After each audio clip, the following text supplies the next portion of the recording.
Hello and welcome to Prairie Pulse. Coming up a little bit later in the show, we'll see a video profile of the new music director of the Fargo-Moorhead Symphony Orchestra, Christopher Zimmerman. But first, well, we have the man himself sitting here in the studio with me. And Christopher, thanks so much for joining us. It's a pleasure.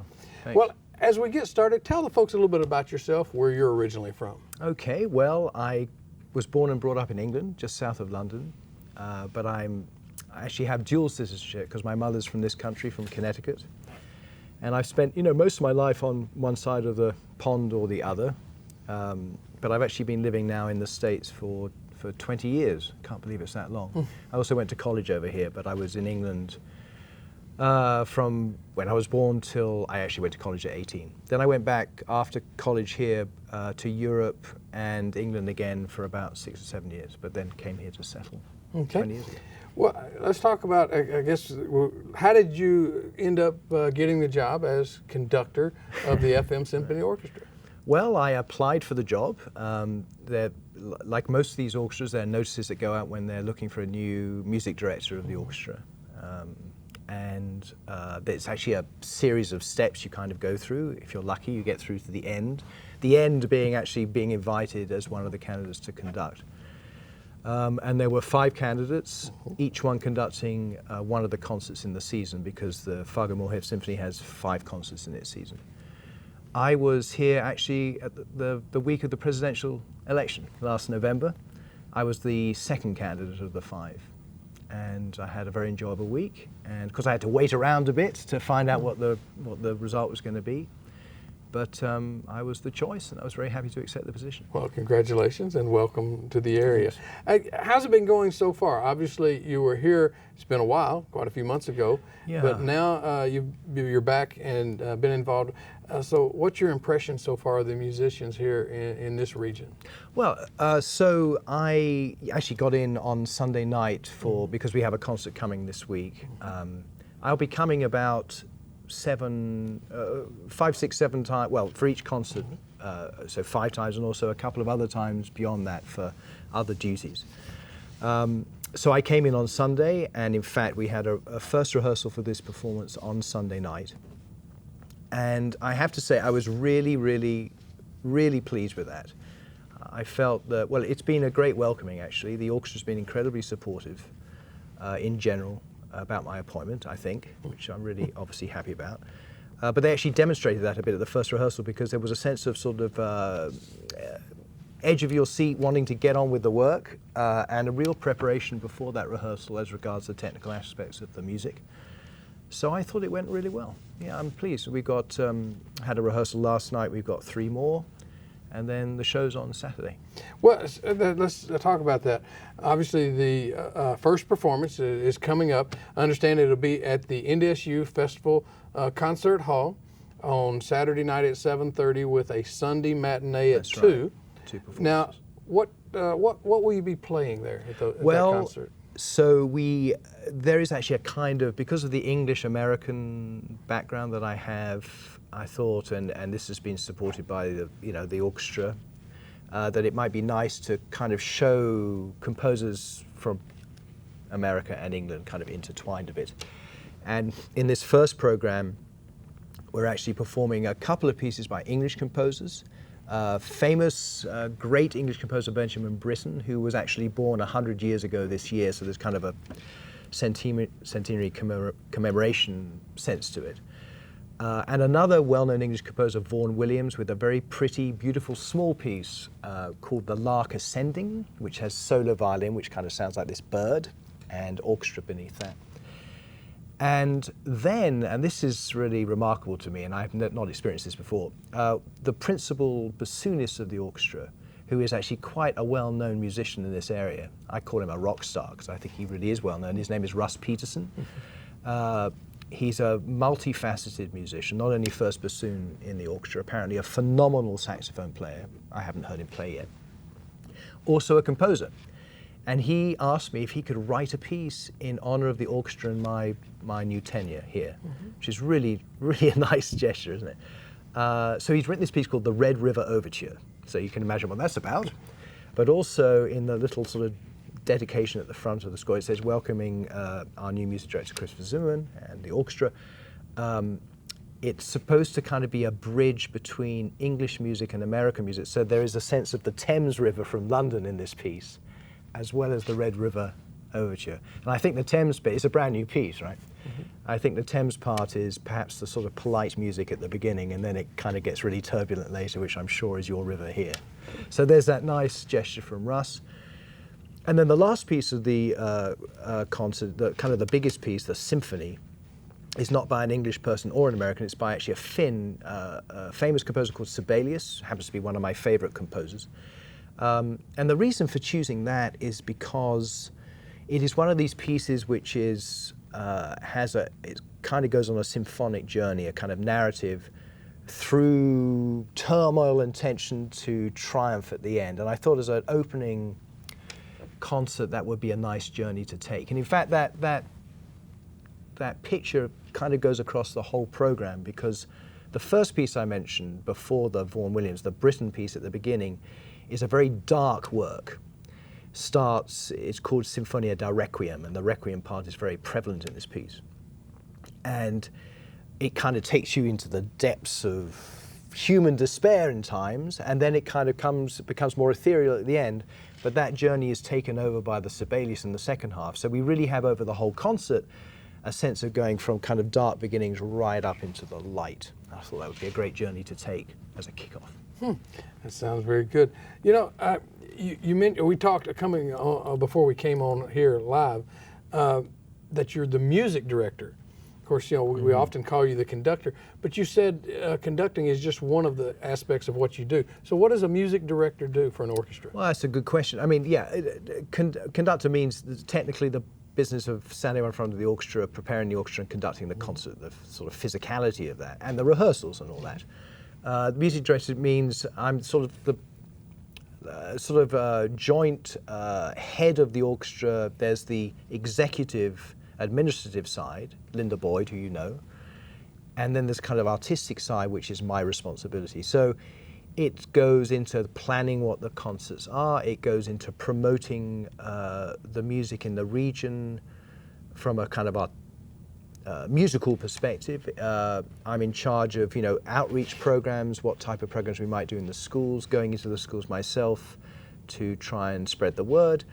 The business of when there are vacancies in the orchestra, auditioning players for that sort of stuff outside just the conductor part is when I come in and conduct the concerts, but there's the other overseeing to that. Can you talk about some of the various positions you've held? Understand you've guest conducted for the London Symphony, and just tell us about some of those. Well, I've been lucky, I suppose is the word, or fortunate in the sense that I've actually had experiences with many different orchestras all over the world as a guest conductor, distinct from being the music director. So the guest conductor business is you go in and you do the concert, right? So yes, I've actually worked with some major orchestras, which is great, some in England, in this country, in actually Mexico, in South America. I was in China quite recently, where, as you probably know, classical music is really taking a foothold. And I haven't actually been to Australia or New Zealand yet, which I'd like to do at some point. But also I've also been music director of other orchestras. Quite a long time ago, when I was still actually in England, I was music director of the City of London Chamber Orchestra. As the name implies, it's kind of a smaller group, still an orchestra, but not a big orchestra.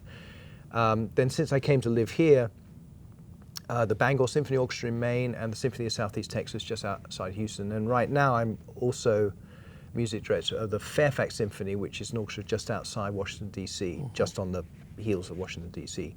And that's actually where I live with my family, just outside D.C. So at the moment, I'm music director of that orchestra and this orchestra. Okay. Well, your China trip, you said you got a chance, I think, to go there a couple of times. What was that experience like? Yeah, well, it was great. Actually, I've not been yet to the major cities. I haven't been to Beijing or Shanghai. The first time I went to a city called Shenyang, which is just northeast of Beijing, near the Russian border. And also went down to the south part, a place called Xiamen. So I actually sort of traveled across the eastern side of the country, which was great. Second time I went to Hong Kong and Guangzhou, which is just over the border from Hong Kong. So it was great. Well, let's go back to some of your music training. I mean, does one start out wanting to be a music director and a conductor, or did you just have a love for music and then develop into it? The second is absolutely right. So as a kid, I took piano. I started piano at the age of about 7 or 8. Then I took up the violin. I really wanted to play the violin for these days, the very old age of 11 or, no, I was 12, I think. But these days, you know, my son, for instance, started at 6. He's quite a good violinist, but, you know, he had a head start on me. So I played those instruments, but I come from not a professional music family, but a family who's always loved classical music. So it was kind of not something which was difficult for me to assimilate. And I fell in love. I remember very much falling in love. My first piece was, I think, Tchaikovsky. A piece by Tchaikovsky, Violoncello, it might have been. And I just really got into the sound world of classical music. And when I went to college, I pursued piano and violin, but not only. So I got a bachelor's actually in music, so it wasn't specific to one instrument. And during that time, I took a class in conducting on not the practical side, but just sort of what does a conductor do, which I'm sure you're going to ask later. And I got kind of fascinated by it, but I never wanted to conduct. I didn't want to stand up in front of people and look like an idiot. I really didn't. But I was kind of interested in playing in the orchestra at that time, at college. I sort of wanted to hear about what this might be, and actually I got bitten by the bug. I did. It made me think, God, I really want to learn the music, the whole piece, as it were. And I then decided I was going to pursue the training necessary for that. Okay. Well, that said, I'll ask you. A lot of people watch and they see a conductor standing in front and you're waving a baton or a stick or something. Yeah. But, so what is the real role of a conductor in bringing all that music together? Okay, so it's a good question.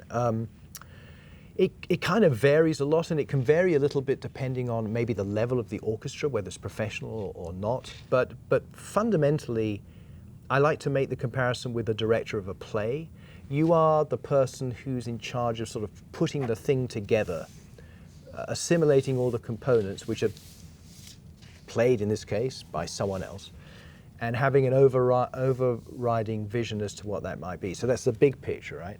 And then in rehearsals, you take the time to try and get there. So going from the minutiae to the big picture. So, you know, when you have your first rehearsal, you might read through the piece, and things go wrong, and you try to fix them. Like maybe some of the instruments are a little bit out of tune, so you stop and you try to tune that up. Or obviously, as you can imagine, with some of this music, it's complicated that not everyone's playing together, so you try to help the orchestra play together.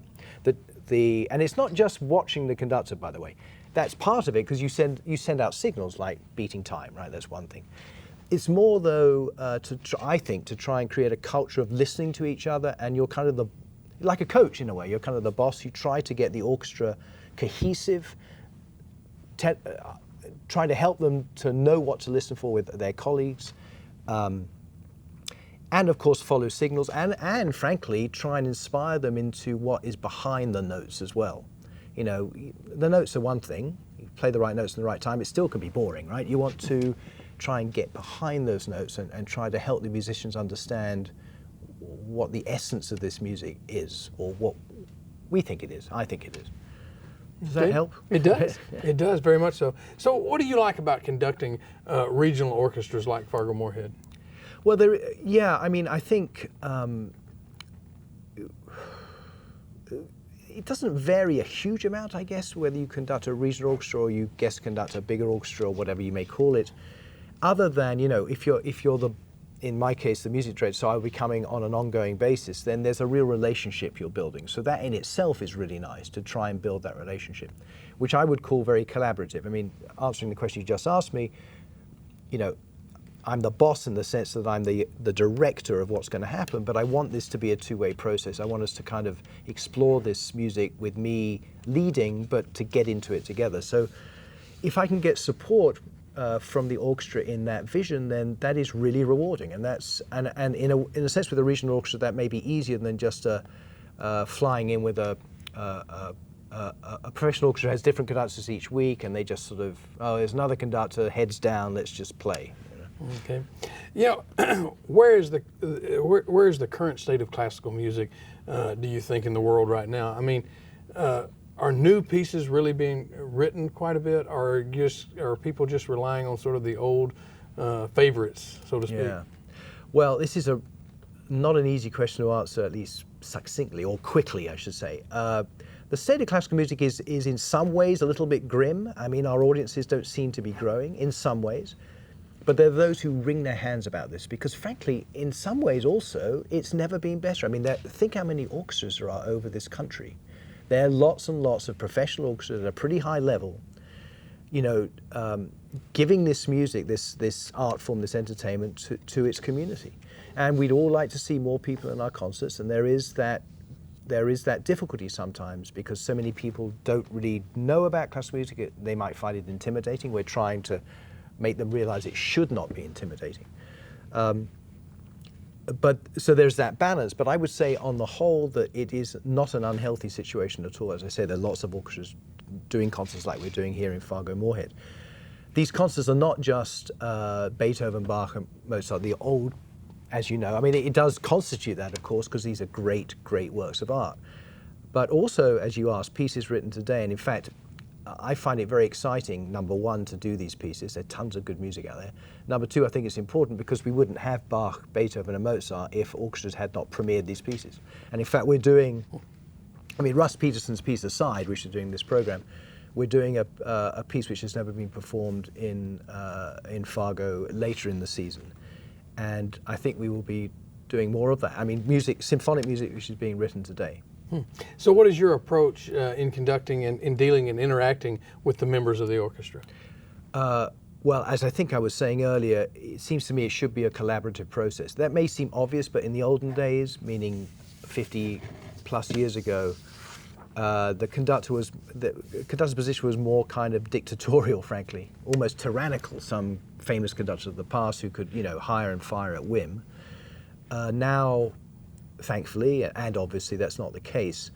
So, you know, to get the players to give of their best, it seems to me, you've got to be maybe tough at times, but it seems to me you need to inspire them and have them collaborate with you. I mean, you want them to play, right, for you, or play the music with you and for you. So my approach is to try and make it as collaborative as possible and try and elicit that two-way. Okay. What are some of your favorite pieces to conduct? You know, actually, my favorite pieces to conduct are not necessarily my favorite pieces of all time to hear, but sometimes they are. I would say, you know, any conductor would probably say this, to conduct a piece, symphonies of the scope of Mahler, you know, this composer, and Strauss, because this music is so gorgeously written for very large orchestras, so there's a huge sound world there to kind of get your hands dirty with, you know. But also I like, there are many composers I like. This man Sibelius we're doing in the first concert, I think we'll do more of if I get my way, is a composer who I think is endlessly fascinating, beautiful music. Obviously, you know, Tchaikovsky, Beethoven, the Grand Masters, I love that too. There's a whole spectrum. Christopher, we're running out of time. The season consists of five concerts. Five concerts. Well, yeah, done twice. I mean, performed twice. Performed twice, as you say. So we look forward to the new season with you as the conductor. But so where do you go next after opening performance with Fargo Moorhead? Do you go to another conducting gig? Actually, I think I go back to Fairfax, my other orchestra, where I have a concert in about a week's time. Okay. So, well, we are running out of time. So if people want more information, where's the best place for them to go? I think the website would be good, or call up the offices of the Fargo Moorhead Symphony. Either is great. Well, Christopher, when you were here a few months ago, we actually did a video piece and did a little profile. So we're going to take a look at that right now. Sounds good. Stay tuned for a video profile of Christopher Zimmerman.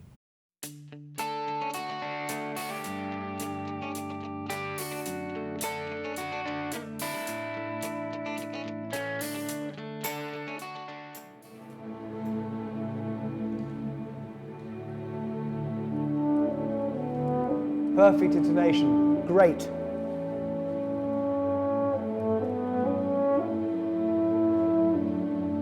this word classical music, you know, it has a certain intimidation maybe attached to it. And indeed, a lot of the music we play is, I mean, the art form is sophisticated, it's quite complicated. It doesn't mean that what it is can't really reach people. I mean, it is beautiful stuff. I grew up in England, just in London, basically, just south of London. I was interested in music at a pretty early age, although, you know, like most kids, I was into pop music, but I grew up hearing classical music all the time. You have the pulse, bum, ba, ba, bum, ba, ba, bum, ba, ba, bum. They have to be able to listen to that, so that has to be completely clean. And then they'll be together. And similarly, bum, bum, bum, bim, bum, bum will come from that. I think it was when I was 11, my dad bought me a record of Tchaikovsky's Violin Concerto. He said, well, just try it. And I actually completely fell in love with it. I mean, that's how I got into classical music. I really fell in love with this. And I was playing piano at the time, and I started violin. So I knew that I wanted to be in music somehow. And when I came to college as an undergrad, I pursued violin and piano, and also music as a whole, history, theory, and all that. And then I got bitten by the bug at some point of wanting to conduct.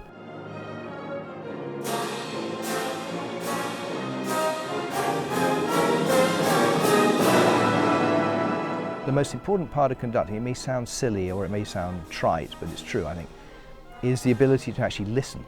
You're constantly giving out signals, but what you need to do is listen to the response. Although I have a very strong opinion or idea, let's say, or interpretation about how Tchaikovsky's Fifth Symphony goes, I don't impose that willy-nilly on every orchestra that I conduct. It's like cooking something, right? You know, you put something together based on the ingredients you have. So I listen to what they do, and I kind of adapt my thoughts to what they do because I want to get the best response as a whole. So there is a collaborative element to that. Yeah, good. So are you doing pam, pim, or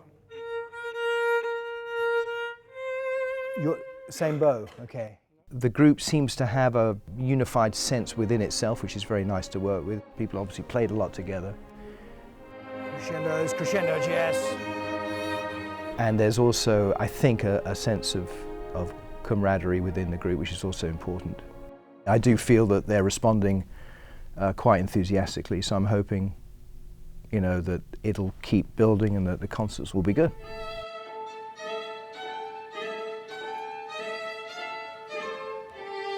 I was asked by Linda Boyd, the executive director, to, I think, give 2 different programs, which would be a program of music that I feel very passionate about and obviously feel that I can clearly interpret and communicate with.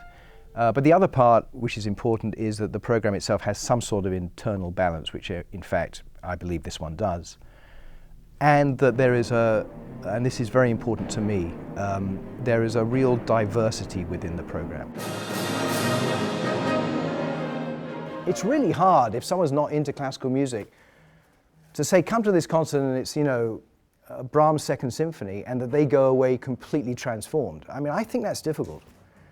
But I think if you give them a program of Shostakovich Symphony and John Adams or something, that there's a real chance that at least part of that music will really strike a chord. I don't think it's necessarily the right thing to do to just introduce a kid, let's say, or an adult who doesn't know anything about this sort of music, say, listen to this Mozart piece, and try and make them love that and then move forward. I think it's easier the other way around. I think it's easier, or makes more sense, to introduce them to symphonic music, orchestral music, which is being written right now, which I think they're going to be more likely to be, they're more likely to relate to because it's about today and it's music written today. And if you can get them involved in that, then go back to the old masters.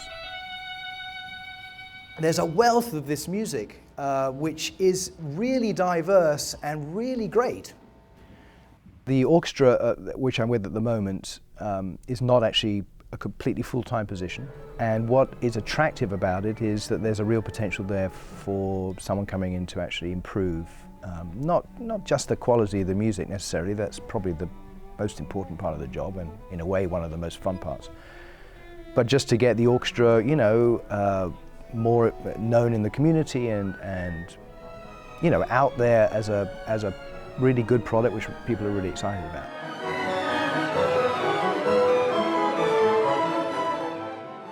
it looked like this position was very similar. So I would like to try my hand here as well.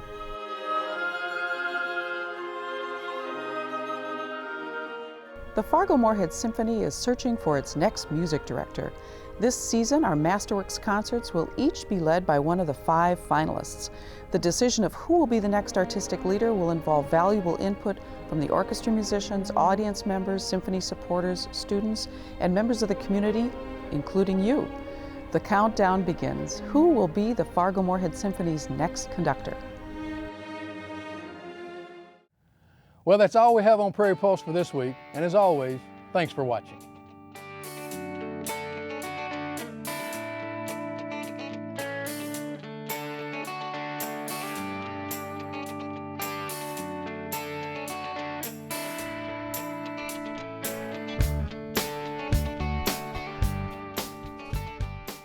Funded in part by the Minnesota Arts and Cultural Heritage Fund, with money from the vote of the people of Minnesota on November 4th, 2008.